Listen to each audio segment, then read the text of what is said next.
My name is Monica. It's on my jacket in case you forget. I am Michelle's cousin, and I'm honored to be here with you all today, celebrating two of my very favorite people. Exactly 2 years, 364 days ago, Michelle was the maid of honor at my wedding and gave the best speech I've ever heard. And many of us over there can attest to that. It was awesome. Michelle kicked off her speech by assuring the crowd that she was well qualified to give the talk that day because she was an 8-time award-winning Toastmaster. She even asked Chris, her relatively new boyfriend at the time, to walk around the room with one of her medals so every wedding guest could see it up close. Lucky for you all, I too was a Toastmaster, and I too have a wonderful date tonight who's willing to let you see my medals.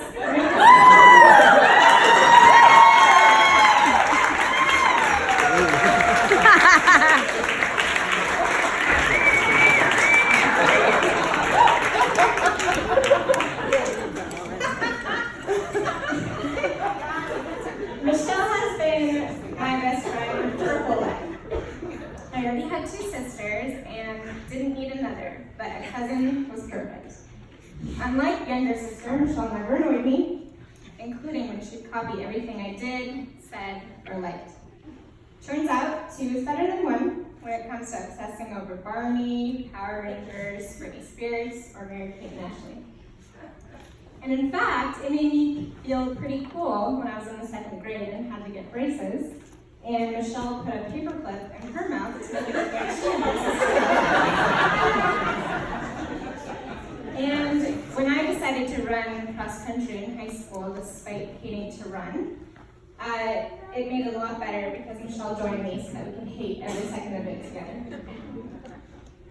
After high school, I went to U of A, so naturally, when Michelle graduated, she went there too.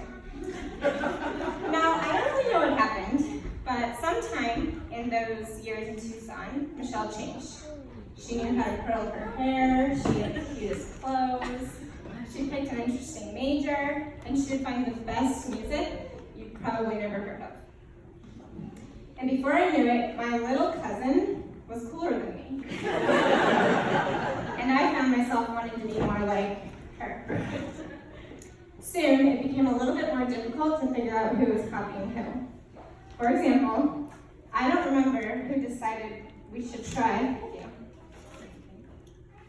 to tough out winters in Tucson without heating our house. We lived together for 2 years in 2 houses with 2 space heaters and without turning on the central heating once.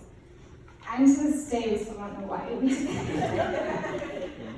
Whoever influenced who, we did a pretty good job of being good role models for each other in college. In one house, we put a picture of Britney Spears before she shaved her head on the refrigerator as inspiration to go to the gym, which we did a pretty good job of doing. And the last year we lived together, we trained for a marathon, or a half marathon together, which was pretty tough to fit into a college kid's partying schedule. I would borrow Michelle's clothes. She started making me CDs to replace whatever crap I was listening to. And we got along great. But despite her newfound coolness, Michelle still wanted to be like me. In fact, sometimes she wanted to be me. When Michelle was 20, she wanted to be me so bad that she asked for a copy of my driver's license.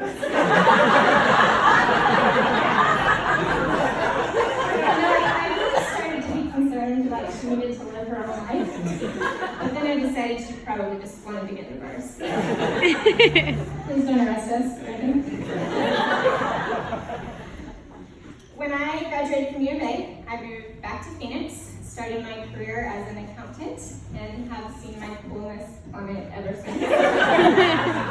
Michelle finished out her undergrad in Tucson, moved back to Phoenix for her master's, managed to not move back in with her parents, ran a full marathon by herself, got a good job, met Chris, all while maintaining great style, awesome hair, and very aesthetically pleasing home decor.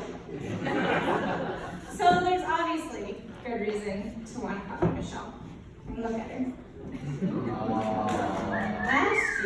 Michelle and Chris got an adorable little schnoodle puppy named Lola.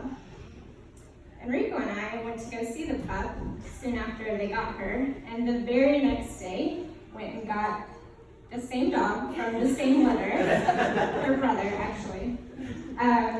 So now it's great because Otto, my dog, and Lola get to play together almost every weekend, and I get more opportunities to see what jeans Michelle is wearing so that I can buy them. Is that metal getting around? Who am I kidding? Those are Michelle's medals. Michelle took them out of her trophy case for me, so there's no confidence. But she did copy me by wearing white today.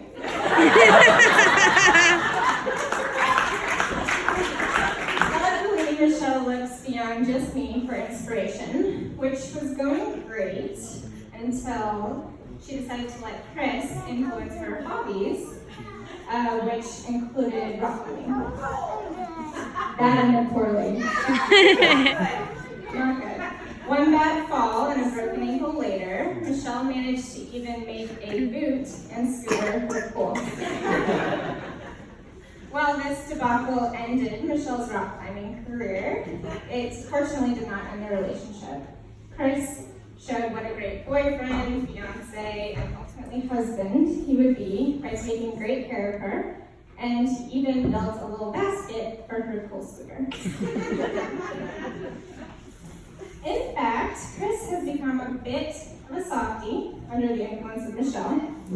He used to try and call the cops on the frat boys who lived a few houses down, but Michelle likes the music that they played. Try to be cool. Apparently, Rainbow Kitten Surprise is a real band, and they can earn you a free pass from a grumpy neighbor. Chris, we are already related by our sibling schnoodles. But as of today, you are not only my best friend's husband, you are my cousin. And on behalf of all of Michelle's family, including cousins, aunts, uncles, and our badass 89-year-old grandma, who spent most of our lawn and bowled a 192 last week. Welcome to the family.